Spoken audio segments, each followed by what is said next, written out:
Seth Kaplan is managing partner of Airline Weekly. He is in a very beautiful and sunny Fort Lauderdale. Thanks for rubbing it in, Seth.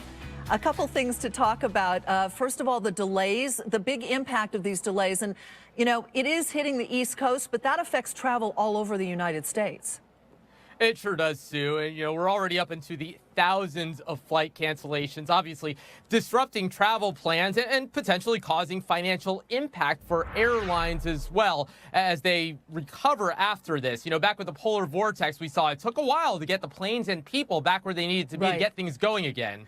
But that was at kind of the peak travel season, right after the holidays. Is it different this time because it's a less busy travel season right now? Will that help the airlines kind of regroup after this moves through? Yeah, the financial impact certainly a function not only of the number of cancellations, but when it happens.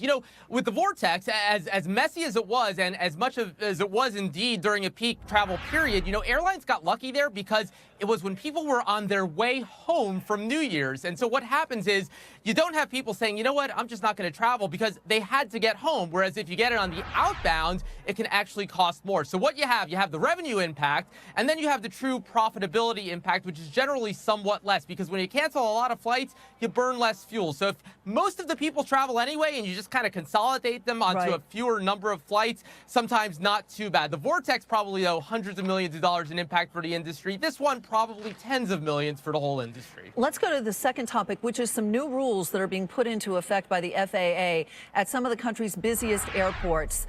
The new air safety procedures, they're designed to reduce close calls as it pertains to takeoffs and landings. Can you tell us exactly what they're doing and why? Yes, generally when you have an airport with multiple runways, as our busiest airports do, oftentimes you have one of them mainly for landings and one mainly for takeoffs. And the planes kind of land and take off independently of each other. Sounds like what's happening here is the FAA is saying, you know what, you kind of have to pay attention to what's happening on the other runway more than you did before, because just in case a plane suddenly has to abort a landing, and Sue, you travel a lot like I do, you've probably had that once or twice where suddenly they have to pull up, go around. There's a small risk that that plane could collide with a plane that's trying to take off on the other runway, and they're trying to avoid that. At all costs. Seth, thank you very much. And it will cost. All right. Thank you, Sue.